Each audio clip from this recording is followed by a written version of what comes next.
Good morning all of you.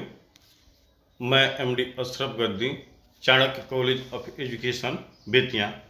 आज हम लोग पेपर C10 देखेंगे और उसमें इम्पोर्टेंट एक टॉपिक है, पॉइंट है समावेशी शिक्षा।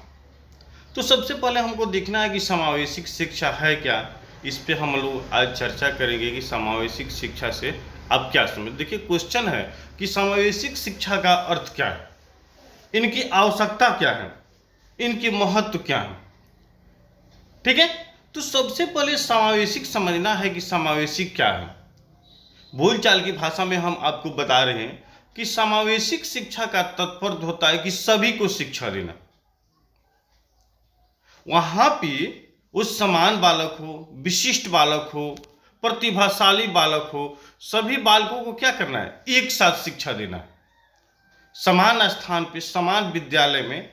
ताकि इससे होगा क्या कि बालक जो होंगे उनके अंदर जो भावनाएं हैं, जो निगेटिव भावनाएं हैं, वो भावनाएं क्या होगी, समाप्त होगी। इसके लिए देखिए अनेक मनोवैज्ञानिक हैं, अनेक मनोवैज्ञानिकों का जो मत है, जो विचार है, क्या है, कुछ अलग अलग तरीके का। सभी मनोवैज्ञानिक की सभी का जो विचार है क्या है, एक समान वो नहीं है। ठीक है, तो देखिए यहाँ पे क्या लिखा है कि समावेशी शिक्षा वह शिक्षा है जिसमें समान विद्यालय में बाधित बालक, समान बालक, विशिष्ट बालक या इत्यादि सभी बालक को क्या करना, आधुनिक तरीके से शिक्षित करना। से अनेक शिक्षा शास्त्रियों एवं मनोवैज्ञानिकों ने इस बात को लेकर उनके अंदर क्या हुए, काफिर मतभेद हुए, काफिर भेदभाव हुए कि बालकों को, विशिष्ट जो बालक होते हैं उनके लिए विशिष्ट विद्यालय की स्थापना करना, उन्हें विशिष्ट पढ़ाने की जरूरत होती है। तो फिर उसमें कुछ मनोवैज्ञानिक थे जिनका उन पे विचार आया कि नहीं, वैसे बालक होंगे जब ये सारी प्रक्रियाएं देखेंगे तो वो अपने आप में क्या फील करेंगे, कमजोरी फील करेंगे, हीन भावनाएं फील करेंगे, जिसकी वजह से उनका जो सर्वांगीण विकास हो वह विकास होने में क्या होगी, बाधा होगी। तो विद्यालय में विभिन्न प्रकार के बच्चे आते हैं। कोई एक प्रकार के बच्चा आता है, बिल्कुल नहीं आता है। अनेक प्रकार के बच्चे आते हैं, अनेक सोच के बच्चे आते हैं, अनेक तरीके के बच्चे आते हैं, अनेक मानसिकता के बच्चे आते हैं। और सभी में कुछ क्या होती है, अलग अलग एक्टिविटी पाई जाती है। सभी के सीखने का जो तरीका होगा क्या होगा, अलग अलग होगा। और सभी को हम एक साथ सिखा नहीं सकते हैं, उसमें भी क्या होते हैं, मुश्किलें होती हैं। ठीक है, और विशिष्ट शिक्षा का उद्देश्य क्या अंदर होता है, उनके अंदर जो छिपी होती है उसको बाहर निकालना क्या होता है, बिल्कुल कठिन होता है। तो उसमें क्या किया गया कि जब बच्चा सभी एक साथ पढ़ेगा, ये सभी एक साथ एजुकेशन लेगा, तो उनकी जो क्या होगी, वो समस्याएं होगी, सभी समस्याएं क्या करेगा, एक दूसरे के साथ खुलकर ओपन करेगा। तो यहां पे हम लिखेंगे कि समावेशी शिक्षा का अर्थ यह होता है कि समान विद्यालय में प्रतिभाशाली, मंद, विशिष्ट, समान इत्यादि सभी बालकों को क्या करना, एक साथ शिक्षा देना। सभी की आवश्यकता अलग अलग होती है, सभी की अनुकरण करने की क्षमता अलग अलग होती है, और उन प्रक्रियाओं को देखते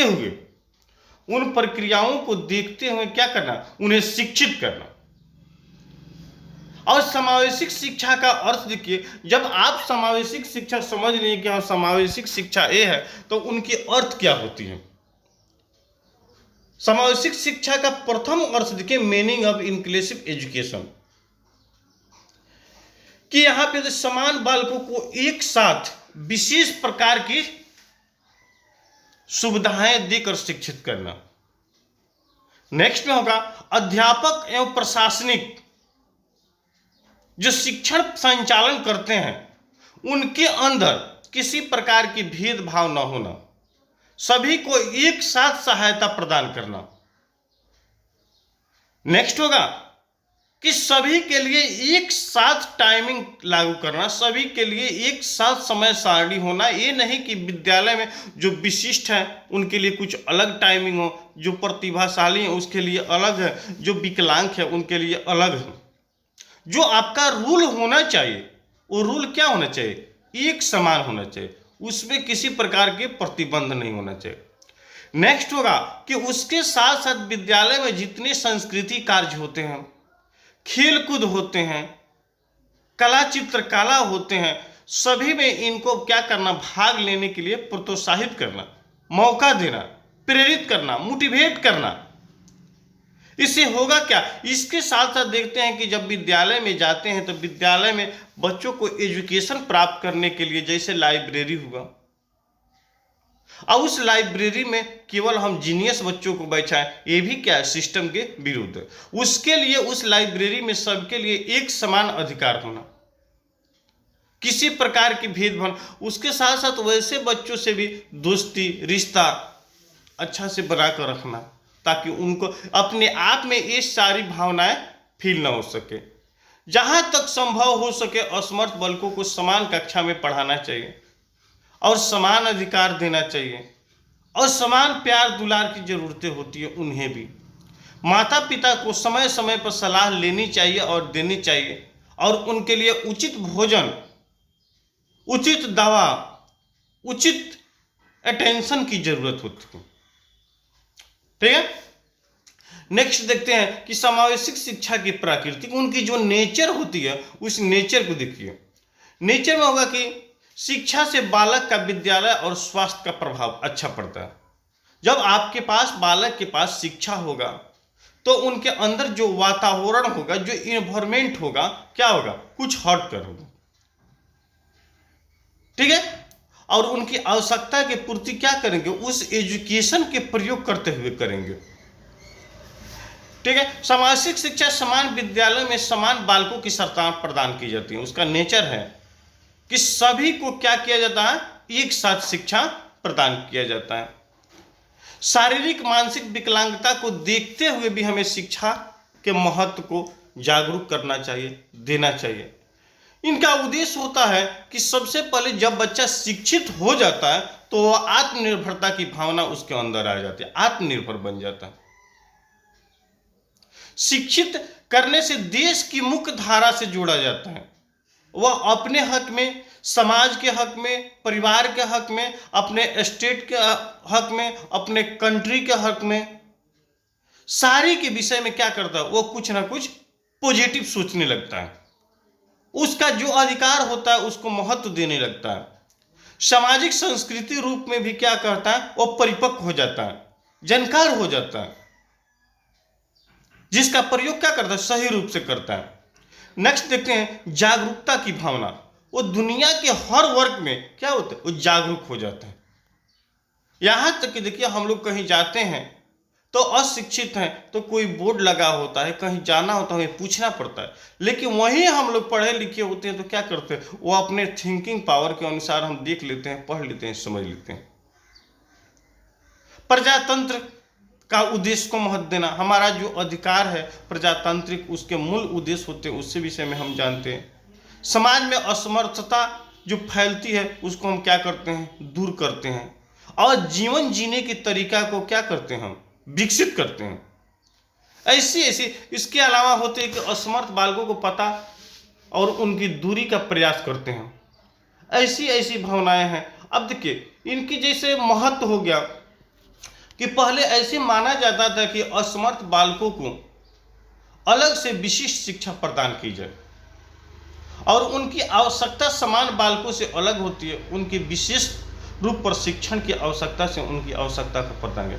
कहने का तात्पर्य है कि जो विशिष्ट, जो पिछड़े, जो दिव्यांग, जो विकलांग बालक होते हैं उनकी कुछ एक्स्ट्रा आवश्यकता की जरूरत, कुछ एक्स्ट्रा सहयोग की जरूरत होती है, और उस सहयोग के माध्यम से बालक का सर्वांगीण विकास होता है। इसलिए कि वह चलने फिरने, घूमने, खाने पीने, हर क्षेत्र में वो पिछड़े होते हैं, और उस पिछड़ेपन का शिकार उन्हें और पीछे करती जाती है।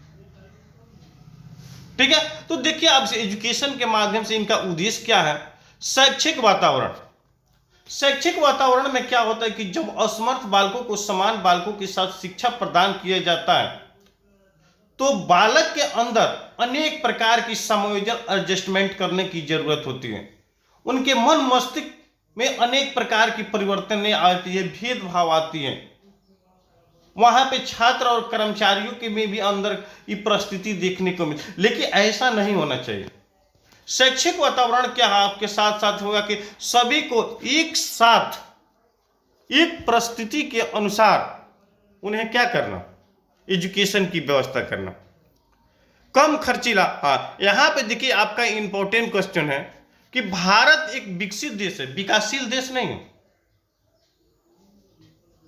और यहां पे सारी सुविधाएं काफी मात्रा में क्या होती है, कम पाई जाती है, जिनके लिए अगर हम इंक्लूसिव एजुकेशन का प्रयोग करते हैं, समावेशिक शिक्षा का प्रयोग करते हैं, तो सभी बालकों को एक साथ हम शिक्षा देते हैं और उसमें खर्च भी क्या होता है, कम लगता है। क्योंकि अगर मंद बुद्धि के लिए अलग विद्यालय बनाए, विशिष्ट के लिए अलग बनाए, समान के लिए अलग बनाए, प्रतिभाशाली के लिए अलग बताएं, तो इसके लिए तो खर्च तो काफी रहेगा, शिक्षक भी काफी होंगे, सुविधा भी काफी चाहिए, और विकास क्या होगा, उसी के अनुसार होगा। अब देखिए मानसिक विकास, मेंटल ग्रोथ। अब मानसिक विकास के लिए केवल हमें एजुकेशन के प्रति जागरूक करने के, उनके लिए उनकी आवश्यकता के प्रति खान पान भोजन, अगर उनके अंदर जो नकारात्मक भावनाएं होती है, उस नकारात्मक भावना को भी हमें क्या होगा, निकालना पड़ेगा। सामाजिक मूल्यों का विकास, अपने जो अधिकार होते हैं शिक्षा से माध्यम से, अगर हम शिक्षित होते हैं तो हमें क्या क्या करना अनिवार्य होता है, हम कौन कौन से वर्क कर सकते हैं, इस सारी चीज के विषय में हमें क्या होगा, उनको महत्व को बताना होगा। डेवलपमेंट ऑफ सोशल वैल्यू, ठीक है, उसके प्रति भी हम क्या करते हैं, उनको जागरूक करते हैं। दया, सहयोग, प्रेम, क्रोध, सामाजिकता, भाईचारा, इस सारी क्या होती है, सामाजिक मूल्य में आती है, और सबकी सामाजिक मूल्य एक अनुसार नहीं होती है। समानता का सिद्धांत, भारतीय संविधान में प्रत्येक बालक को बिना किसी भेदभाव को एक समान शिक्षा देने के विषय में बात कही गई, और हम शिक्षा प्रदान करने के लिए किसी प्रकार की भेदभाव नहीं कर सकते, और उनके जो उद्देश्य होते हैं उस उद्देश्य के हम महत्व को जानते हैं। प्राकृतिक वातावरण, नेचर ऑफ इन्वायरमेंट, इन्वायरमेंट में किसी प्रकार की भेदभाव नहीं होती, सबके लिए प्राकृतिक एक समान है और सबकी आवश्यकता की पूर्ति एक रूप में करती है। देखिए यहां पे दिया गया सामाजिक शिक्षा से आप क्या समझते हैं। सामाजिक शिक्षा के बारे में समान रूप से यह कहा जा सकता है कि समान विद्यालय में समान बालकों को एक साथ रहकर विशिष्ट प्रकार के बालकों को शिक्षा प्रदान, जिससे असमर्थ बालक को पूर्ण विकास हो सके, और समान विशिष्ट शिक्षा में असमर्थ बालकों एवं समान दोनों प्रकार के बालक अवश्य होते हैं। असमर्थ बालकों की एक्स्ट्रा आवश्यकता की जरूरत होती है, इससे असमर्थ बालक भी अपने आप में को मानसिक रूप से मजबूत हो जाते हैं और एक दूसरे की सहायता भी करते हैं तथा समायोजन में भी मदद करते हैं। कहने का तात्पर्य, जब हम उनकी आवश्यकता की पूर्ति देते हैं तो क्या होता है, वो मजबूत हो जाते हैं और वह भी एक दूसरे के सहयोग करते हैं। समाज में विभिन्नता को देखते हुए विद्यालय में प्रति संवेदनशील चिंता, रोज जागरूकता होने की आवश्यकता है, और बालक में समान सहयोग, समायोजन, प्रेम, सहानुभूति, नैतिक गुण किसी प्रकार के विकास की प्रदान करें और अपेक्षा की भावना को बाहर निकालें। ठीक है, सामाजिक शिक्षा का उद्देश्य यही होता है कि समानता, समायोजन की भावना को विकसित करना, छात्रों में समान गति से आगे बढ़ने का मौका देना। सामाजिक शिक्षा में बालक के अनुसार अनुरूप विद्यालय होना चाहिए। असमर्थ बालकों को समान बालकों के साथ पढ़ने के लिए सुविधा उपलब्ध करना चाहिए। उन्हें आत्मविश्वास की कमी जो पाई जाती है, उस आत्मविश्वास की कमी को क्या करना, समाप्त करना, और सकारात्मक उनमें कमी क्या करना, विकसित करना। संज्ञानात्मक विकास में कमी होती है, इसे को निकालने के लिए प्रति जागरूक करना। अभिप्रेरणा में कमी, इसके महत्व के बारे में बताना। मोटिवेशन जो होता है, उन किस वजह से कमी होती है, इसके विषय में भी हमें जागरूक करना। असमर्थ बालकों के पास शैक्षिक उपलब्धि कम होती है और उसके लिए उनकी जो इंटेलिजेंसी होती है, जो इनकी आईक्यू होती है, उस आईक्यू को बढ़ाने के लिए हमें क्या करना चाहिए, उस पर भी हमें फोकस करने की जरूरत है। असमर्थ बालकों में वृद्धि और विकास नकारात्मक होती है, इसलिए कि ऐसे बालक होते हैं जिनका ग्रोथ और डेवलपमेंट कमी इसलिए होती है कि वह खुद नहीं समझ पाते हैं कि हमें क्या खाना है, हमें क्या पहनना है, हमें कैसे रहना है, हमें कहाँ किस समय जाना है। ठीक है, उनका जो शेड्यूल होगा, जो टाइम टेबल होगा, उसको वो कैच नहीं कर पाते हैं, जिसकी वजह से भी वो पिछड़ेपन का कारण बनते हैं। वातावरण नियंत्रण पूर्ण होना, अब जैसे इन्वायरमेंट हर चीज हमें सकारात्मक के प्रति जागरूक नहीं करती, पॉजिटिव के प्रति कुछ पहलू हैं जो निगेटिव के प्रति भी जागरूक करती हैं। तो वैसे पहलू हैं, उस पहलू से हमें क्या करना चाहिए, दूर रहना चाहिए। भेदभाव रहित शिक्षा, एजुकेशन लेते समय किसी प्रकार की मनुष्य के पास भेदभाव की होना नहीं चाहिए। माता पिता का सहयोग प्रदान, देखते हैं कि परिवार में जो माता पिता होते हैं, जो समझदार, संस्कारी, तेज, प्रतिभाशाली बालक होते हैं, उन पे वह ज्यादा क्या करते हैं, पैसा व्यय करते हैं, खर्च व्यय करते हैं, टाइम व्यय करते हैं, भोजन व्यय, उनकी आवश्यकता के हर चीज को व्यय करते हैं। लेकिन वैसे करने से जो पिछड़ेपन कभी समाप्त नहीं हो। अगर प्यार, दुलार, सहयोग की भावना, सिंपैथिक सोच वैसे बच्चा के पास है, प्रतिभाशाली के, तो हमें विशिष्ट समान दिव्यांग बालकों के साथ भी रखना। व्यक्तिगत रूप से विभिन्नता कभी नहीं होना चाहिए, किसी प्रकार की भेदभाव नहीं होना चाहिए। उन्हें भी आत्मनिर्भर बनाने के लिए मोटिवेट करना चाहिए। सामाजिक संस्कृति से जोड़कर मुख्य धारा से भी क्या करना चाहिए, उनसे अवगत कराना चाहिए। ठीक है, तो चलिए आज के क्लास को हम लोग इसी में एंड करेंगे। यहां तक हमको विश्वास है कि आप लोग ऑलरेडी इसको समझ चुके हैं कि समावेशिक शिक्षा क्या है, इनकी महत्व क्या है, इनकी आवश्यकता क्या है। फिर नेक्स्ट क्लासेज में हम लोग देखेंगे। इसी के साथ आज की क्लास को एंड किया जाता है। मैं MD Ashraf Gaddi, Chanakya college of education, Bettiah. आज हम लोग बीएड सेकेंड ईयर के C10 पेपर लेकर हम लोग आए थे। इस क्वेश्चन को देखिए, इंपॉर्टेंट क्वेश्चन है एग्जाम के व्यू के। इसी के साथ आप सभी से विदा ले रहे हैं। थैंक्स, धन्यवाद।